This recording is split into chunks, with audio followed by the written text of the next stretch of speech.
coming up on Primetime News. President Park Geun-hye calls for a need to grant special pardons next month. Now all eyes are on whether any politicians or businessmen will receive clemency for their crimes. Korea's ruling party chairman proposes that the opposition adopt an open primary system for next year's general elections. Plus, 20-year-old golfer Chun In-gee wins the U.S. Women's Open. She's the 7th Korean player to claim the first-place spot since Park Seri's victory in 1998. Stay tuned for these stories and more.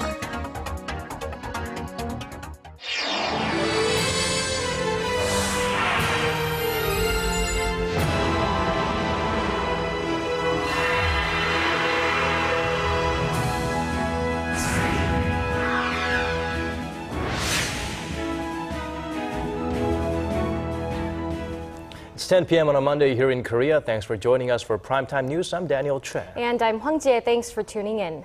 Let's start with our first story in the world of sports. Let's begin with Korea's Seoul Sisters, or female golfers. They continue their run, seemingly grabbing every title in sight. This time, it was Chun In-gee's turn. She dominated the U.S. Women's Open, securing her first LPGA title at her first appearance at the tournament. So good, we had to say it twice. The 20-year-old shot a 4-under 66 in the final round to finish at 8-under 272 at Lancaster Country Club. She finished one stroke ahead of fellow Korean Amy Yang. Chun has 7 wins on the Korean Tour, including 3 in 2015. She also lifted the Japanese LPGA Tour Cup this year, becoming the first Korean since Shin Ji-hye to win all 3 tours in the same year. Other than taking home the winner's check for $810,000 US, her world ranking is expected to jump from number 20 to the number 10 spot. And with the win, she becomes the 7th Korean winner of the U.S. National Championship, after legends like Park Seri and superstars like Park Guen-hye. Well, in sports, the home team is doing an amazing job at the 2015 Gwangju Universiade. Korea is at the top of the medal race with an astonishing 47 golds. Arirang's Kim Hyun-bin is at the southwestern city of Gwangju. He met with the head of the Korea delegation to hear the key to their success. Take a look. The host nation Korea exceeded everyone's expectations in terms of its sporting performance at this year's 2015 Gwangju Universiade by securing the top spot in the medal standings for the first time in its history since the Summer Universiade began in 1959 in Italy. Yesterday, I couldn't believe that we'd secured first place overall, but now it's finally hitting me. I didn't expect such a strong performance, and I am proud to have contributed. Team Korea racked up over 45 gold, 30 silver, and 29 bronze on the penultimate day of the 14-day sporting extravaganza. This is a huge accomplishment, as Team Korea's initial goal was to finish 3rd place overall with 25 gold medals. South Korea clinched first place by more than 10 medals, ahead of China and Russia, currently battling for 2nd in the standings. I think our athletes have been able to perform to the best of their abilities at home. It's an honor to lead the Summer Universiade in gold medals for the first time. Out of the 21 sporting categories in this year's event, Team Korea dominated 10 of the events, including judo, archery, and taekwondo. Korea previously topped the medal standings at the 2007 Winter Universiade in Torino, Italy. But this is the country's first time finishing top at the Summer Universiade. Team Korea has performed exceptionally well at this year's Universiade and hopes to continue the momentum for success at the upcoming 2016 Rio Olympics. Kim Hyun-bin, Arirang News, Gwangju. Shifting gears, President Park Geun-hye, whose campaign pledges included a limited exercise of presidential pardons, is expected to exercise that authority for the 2nd time since taking office. Attention now focuses on whether the pardons will be granted to business leaders and politicians. Choi Yu-sun reports. President Park Geun-hye ordered her senior secretaries on Monday to look into the scope and subject of amnesty in time for the 70th anniversary of Korea's liberation from Japanese colonial rule next month. 국가 발전과 국민 대통합을 이루기 위해서 사면을 실시할 필요가 있다고 생각합니다. President Park, who had pledged not to use her amnesty power excessively, has only carried out one set of pardons since taking office in 2013. Even then, she had excluded businessmen and politicians from the list. Korean presidents have traditionally granted pardons on national holidays to highlight national unity or economic revival, some of which were criticized for being privileges. A total of 52 pardons have been granted since 1980, with the current and past two administrations only granting special pardons that do not require parliamentary approval. President Park has promised to exhaust all means to allow Korean businesses to invest in order to revitalize the economy. However, the question now is whether or not she will grant pardons to the country's business leaders. Serving sentences for embezzlement and dereliction of duty include SK Group Chairman Choi Tae-won, his brother and Vice Chairman Choi Jae-won, and Hana Group Chairman Kim Seung-yeon. The business community has been calling for their amnesty, saying they hold the decision-making authority of their firms. But the president, taking aim at past administrations, had said that the public's consent should be considered. The business community on Monday said news of possible amnesty is very encouraging, and the political parties said they hoped the scope of the pardons will not damage the Constitution while working to unite the nation. Choi Yu-sun, Arirang News. President Park Geun-hye also called for swift passage of the government's multi-billion-dollar supplementary budget plan. But deliberation on pumping that extra money into the economy looks to be a harsh battle for the National Assembly's standing committees ahead of the main vote for passing the bill on July 20th. Analysis by the National Assembly Budget Office shows 45 problems have been detected in 36 out of 145 detailed projects included in the $10.4 billion supplementary plan. Opposing opinions on the party level need to be addressed as well. The ruling Saenuri Party wants to pass the plan as is, while the main opposition New Politics Alliance for Democracy is demanding some $5 billion be cut from the proposal. The extra budget was proposed earlier this month to mitigate the economic fallout from the MERS outbreak and the ongoing drought. Staying in domestic politics, the topic of reform dominated Monday's assembly. Ruling Saenuri Party leader Kim Moo-sung proposed a bottom-up open primary, while the main opposition NPAD also took its first step towards structural reform. Our National Assembly correspondent Park Ji-won tells us more. In the press conference held Monday to commemorate his one-year anniversary as the party leader, Kim Moo-sung vowed to revamp the Conservative Party's candidate selection process for next year's general elections.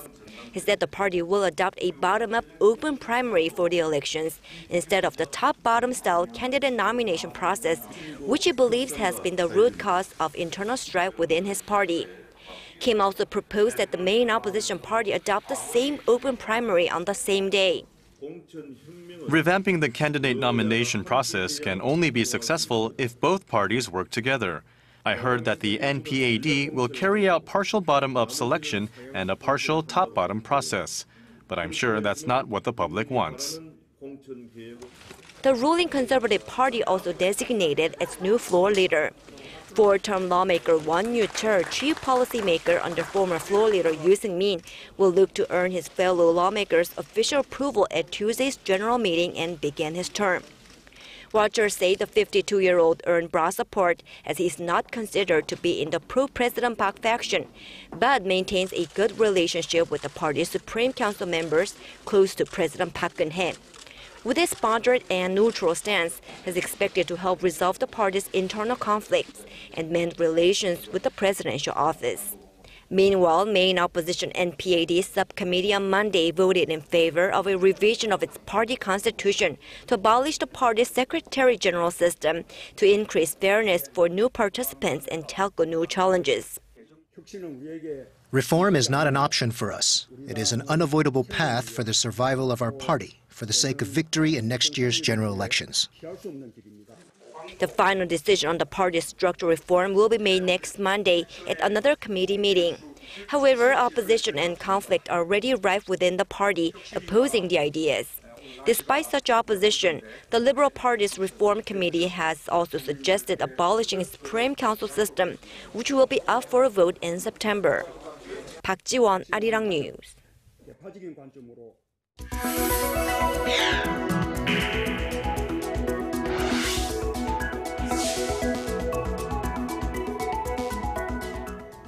The United States is not holding out much hope for a significant improvement in Korea-Japan ties. Despite speculation, the two countries are readying for a possible summit. A U.S. congressional report also says that while the South Korea-U.S. alliance is very strong, it could come under strain depending on their strategies on Japan and North Korea. Connie Kim reports. Relations between South Korea and Japan are unlikely to improve, even if the two leaders meet for a summit. A report from the U.S. Congressional Research Service on Monday said South Korean President Park Geun-hye and Japanese Prime Minister Shinzo Abe are locked in a vicious cycle, with the two differing in their approach to historical issues. Bilateral ties between Seoul and Tokyo have been at a historic low, mainly due to Abe's repeated denial of Tokyo's historic wrongdoings. Seoul continues to demand that Japan issue a formal apology for its wartime atrocities, including its sexual enslavement of Korean women during World War II. With the contentious historical issues still unresolved between the neighbors, the report says the two leaders might not address issues beyond North Korea's provocations when a summit is held. The two leaders have not met one-on-one since 2012. Washington assessed South Korea-U.S. alliance to be at its most robust stage ever. However, it stated that depending on how Washington deals with South Korea-Japan relations and strategies against North Korea, it could be put to the test. The U.S.'s biggest concern is North Korea's weapons of mass destruction, while Seoul puts priority on Pyongyang's WMD and promoting inter-Korean unification. The report added that Seoul's decision on whether to use its own weapons or bring in U.S.-made weapons will impact South Korea-U.S. alliance. According to the report, the possible deployment of the U.S.'s Terminal High Altitude Area Defense Battery on the Korean Peninsula has become a litmus test for Seoul's relations with China and the U.S. Washington says THAAD will deter North Korea's nuclear and ballistic missile threats, while Beijing says its radar could monitor mainland China. Connie Kim, Arirang News. Now, South Korea is calling on North Korea to respond to Seoul's plans to send back some of the North Korean crewmen rescued in South Korean waters. Seoul's Unification Ministry said Monday that Pyongyang should swiftly respond to its plans to return some sailors back through the truce village of Panmunjom. South Korea's Coast Guard rescued 5 fishermen on a listing boat near the waters of Ulleungdo Island early July. 2 of the crew said they wanted to return to the north, while the rest expressed hopes of staying in the south. Pyongyang had requested that all 5 fishermen be sent back. Seoul says there has never been a case of South Korea returning a North Korean that expressed a desire to defect. Stocks of squid, a regional specialty of the EC, are being depleted fast. Overfishing by Chinese fishermen is thought to be the main reason behind the dwindling numbers, and concerns are growing that the waters will eventually become barren. Sun Jung-in reports. It's early morning at Jumunjin Port in the eastern coastal city of Gangneung, and fishermen are busy transporting their catch to market. The commercial fishing season for squid opened a month ago, but the fishermen are far from happy. At this time of year, we would normally catch between 4,000 to 6,000 squid, but this year we've only been catching between 600 to 1,000. In fact, the total catch in waters of Korea's eastern Gangwon-do province last month was just a quarter of that recorded during the same period last year. Many fishermen are opting to keep their boats in the port, as they know going out is not profitable anymore. Squid catches off the east coast have dropped by roughly a half over the space of 5 years. Irregular water temperatures could be one cause, but most believe it's mainly down to overfishing by Chinese vessels. After spawning in the East China Sea, the squid swim north through the East Sea in May and then move southward from September, but their route is cut short by Chinese fishermen who illegally poach the squid before they reach the southern waters. If overfishing continues in Korean waters, it will eventually affect the country's natural resources.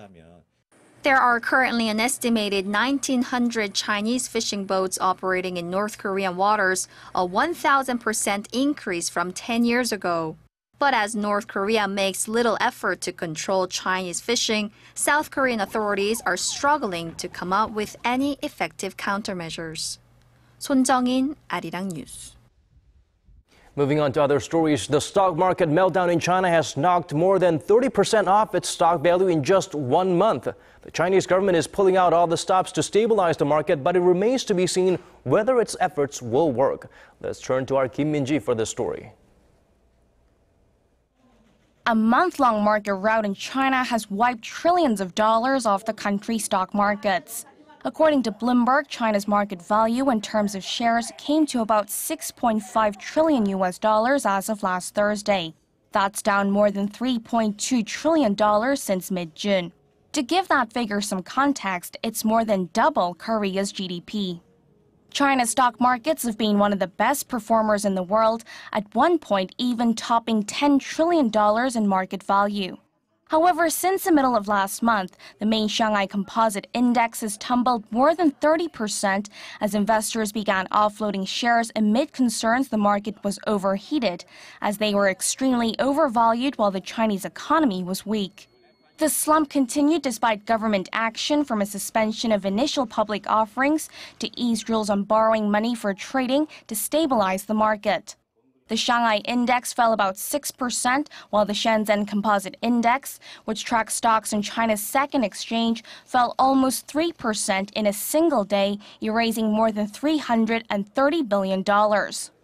As China is the world's second-largest stock market by value after the U.S., the market rout is raising concerns among investors, as volatility could weigh down economies heavily dependent on China for trade.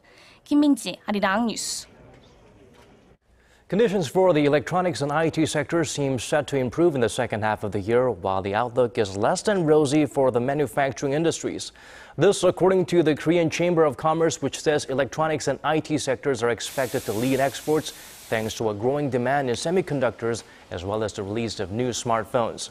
However, external factors such as the weak Japanese yen have cast doubts on the country's automobile and shipbuilding industries, which is being reflected in Korean manufacturers' sentiment regarding their sales outlook for the third quarter.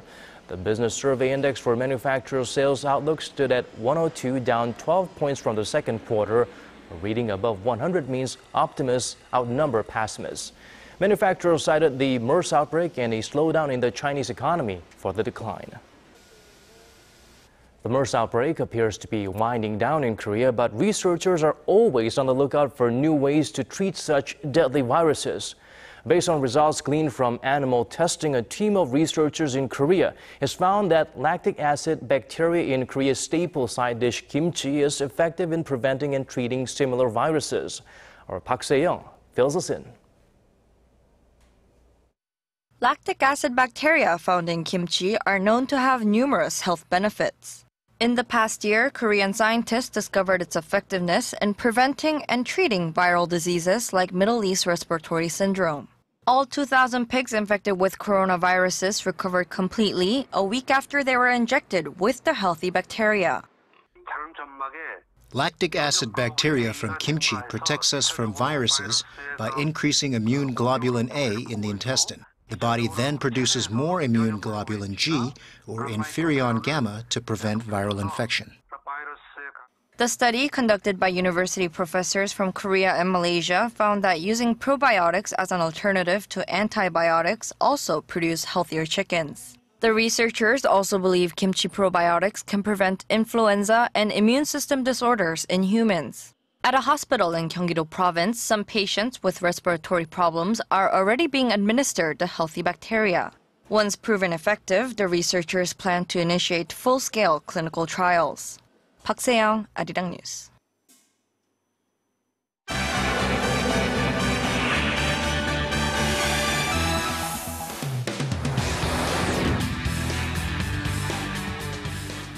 And for today's top international headlines, we connect to our Lee Sun-ho at the News Center. Our focus today, the German parliament expresses confidence on a bailout deal for Greece. A notorious drug lord escapes from a prison in Mexico, and the CEO of Nintendo passes away. Well, rest in peace, Satoru Iwata. He used to say that although his business card reads CEO, his heart says gamer. Well, Greece is coming to terms with Eurozone leaders over a new bailout package. Sano, the German parliament is signaling its approval. Can you give us more details on that? That's right, Daniel. After days of drama trying to hammer out a deal to keep Greece alive, Eurozone leaders finally came up with a solution, and the German parliament is welcoming the decision. This comes as Greece agreed to undergo strict reforms in exchange for a bailout worth up to $95 billion over the next 3 years. German Chancellor Angela Merkel said on Monday that she would recommend that Parliament authorize the start of negotiations with Greece on a third bailout package. However, this can only take place once the Greek Parliament approves of the reforms under the agreement and begins enforcing initial laws. Our paper states at the top that trust has to be restored, that those responsible in Greece must take responsibility to implement everything we decided here. Though she did not offer a specific date on which this would take place, she did say she would provide a positive report to Parliamentary Committee this week. But she also said it was better not to call lawmakers back in during the summer recess until it was for certain that Greece's laws pass. Reactions here in South Korea were also positive as the nation met word with Greece's bailout deal with approval. And turning to Mexico, one of the most infamous drug lords in the country managed to make a daring escape from a high-security prison on Saturday night through an intricate tunnel. Guards were alerted to the empty cell of Joaquin Guzman at around 8 p.m. When they looked into his cell, they discovered a 50 by 50 centimeter wide hole 1 meter deep in the shower area. It led down to a long tunnel that was 10 meters deep.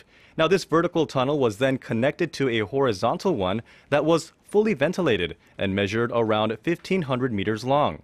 Officers found various tools, masks, and items inside the tunnel that might have assisted Guzman during his break. The tunnel ended beneath a house in a local town that is still being built. This is not the first time the drug lord has escaped from prison. He also broke free in 2001 after bribing jail officials. And gamers across the world were met with shocking news of the passing of Nintendo's president over the weekend. He was 55 years old. Satoru Iwata started off his career at the gaming industry in Japan's company Lab in the 1980s and then became director for 2 years before he was appointed as president in 2002. Nintendo issued a statement on Monday saying he died due to complications from a bile duct growth. The CEO had to undergo surgery last year to remove the growth and had recovered enough by October to carry on with his normal activities. Iwata was a popular figure in the industry and garnered a cult-like status as the face of Nintendo Direct's programs. Now, his death comes at a time when Nintendo was seeking to boost profits this year. In addition, the company was just making its way into the smartphone gaming industry, a move that Iwata was against only until the last few months of his life. And as a gaming enthusiast myself, the news of his passing is indeed very tragic. And that does it for your international news today. I'll see you again tomorrow.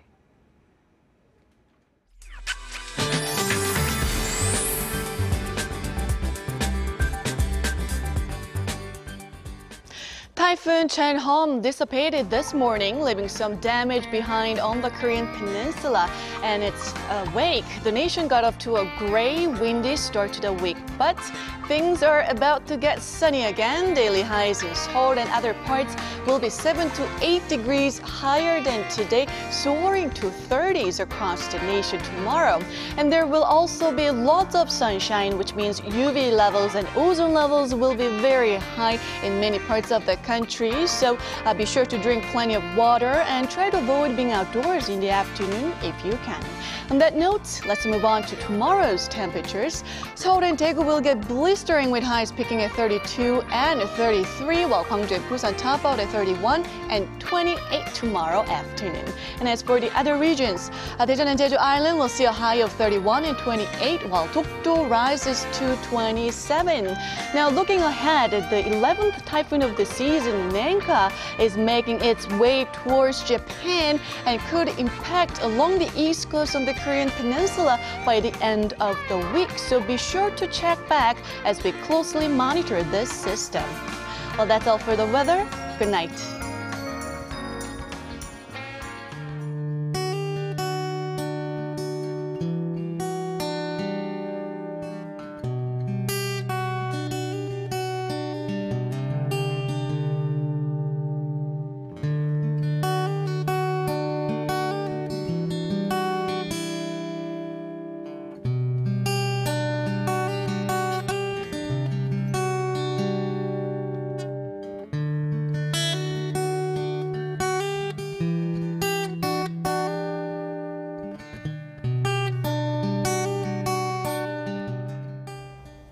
And that brings us to the end of our newscast. Thank you for staying with us. This has been Daniel Che. And I'm Hung Jae. Please join us at the same time tomorrow. Goodbye for now.